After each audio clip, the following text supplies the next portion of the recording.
Good morning, dear children. I am Akanksha Sharma, the Millennium School, South City, Lucknow. And here is just a quick recap of yesterday's video, wherein we discussed the three major components that were included in the economic policy, and later it became the New Economic Policy or NEP 1991.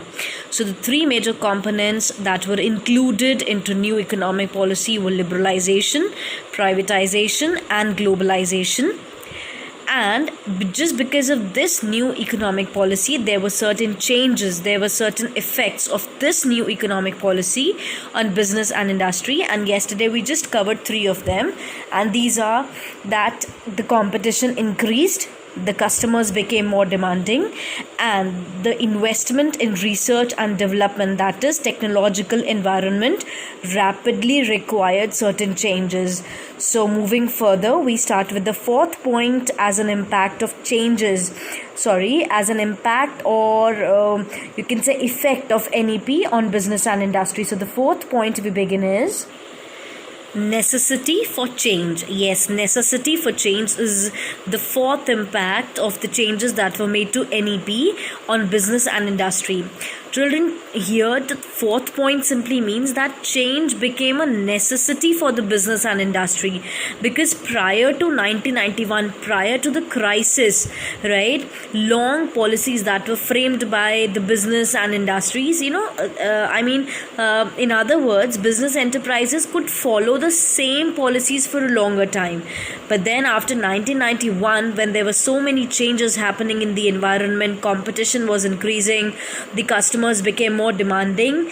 Thereafter, the business enterprises had to modify their policies, or make changes in their operations from time to time, just because if they had to survive in the ever-changing market, in the ever-changing environment. Hence, after 1991, the next impact was that change became a necessity.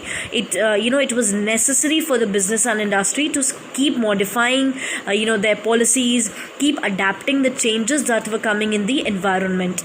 The fifth impact of NEP on business and industry is need for developing human resources. Now, human resources we've already discussed. Human resource is the human asset, the most important asset for the business organizations. So when everything was changing, there was change in technology, customers were changing their tastes and preferences. When everything was changing, then accordingly there was a need for developing our human resource also.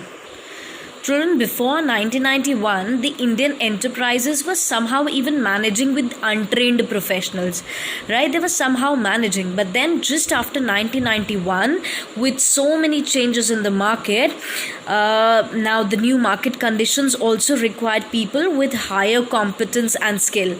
Hence, Indian companies felt that now they also need to develop, they also need to train the human resource so that they can also be made ready, they can also be be made competent in order to adapt those changes in the organization. Because until and unless the human resource is competent enough, the success of an organization can never be ensured. Therefore, to adapt all the changes, to survive in the market, the new market conditions required competent, trained and skilled human resource. Hence, there was a need for developing the human resource also. The next change, children, the sixth impact of NEP on business and industry was there was a complete change, there was a complete orientation in the market also. Earlier, the market was basically based on the selling concept. Selling concept means that producers were first producing the goods and then they used to go to the market, and hence there was no option available to the consumers. Whatever was there in the market, they had to buy it.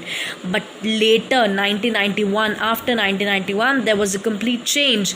The selling concept was changed to the marketing concept, because now instead of the producer, the buyer became the king of the market. Yes, although we have a separate marketing chapter in our second book, there we'll study more in detail about market orientation, but here we just need to understand that after 1991, when there was a change in the market, when the market oriented itself from selling concept to marketing concept, the instead of the producer, the buyer became the king of the market, and hence before producing, now the manufacturers were forced to take the taste and preferences, the needs and desires, or they wanted to know what exactly the consumer wants. Then according to their demand, the producers manufactured the products, and then later the product came to the market. Hence the complete change happened in the market from selling concept to marketing concept. Producer being the king of the market, now the buyer became the king of the market. So this is market orientation. Just because of the new economic policy, children, the next impact was that the public sector, which was disinvesting, the units which were sick, or the units which were loss making, were being sold to the private sector. So public sector units had to face loss of budgetary support. Now earlier what happened, that all the losses, public sector units who were making losses, so all those losses of the public sector were made good by the government by sanctioning special funds from the budgets. So whatever loss the public sector faced, government made it good by sanctioning funds. But now what happened, the public sectors had to if they had to survive, they had to grow themselves by utilizing their resources efficiently. Otherwise these enterprises had to face disinvestment. So in a whole, we can say that the three major components, liberalization, privatization and globalization, all together had a positive effect on business and industry. They've become more customer focused, and they started giving importance to customer satisfaction. So children, although we discussed that yes, the new economic policy altogether was a benefit for the business and industry, and just because of that, the last impact of NEP on business and industry was that export became a matter of survival. Now here, the Indian businessmen started facing global competition, and the new trade policy made the external trade very liberal because of liberalization. So as a result, in order to earn more foreign exchange, many Indian companies joined the export business and got a lot of success in that, and many companies increased their turnover more than double by starting their export division. So for example, companies like Reliance, Videocon, MRF, C8 Tires, etc. They, just because of this export, they got a great hold in the export market. So children, here we end with these 8 points. 3 we covered yesterday and the rest we've covered today. So these are the points where and yes, these points are very, very important. The topic is very, very important when it comes to the impact of business, the impact of NEP on business and industry. And to your surprise, instead of the case study, this topic had been just asked directly it had come for even 4 marks, 5 marks and 6 marks also. So it's just that you need to learn all these 8 points.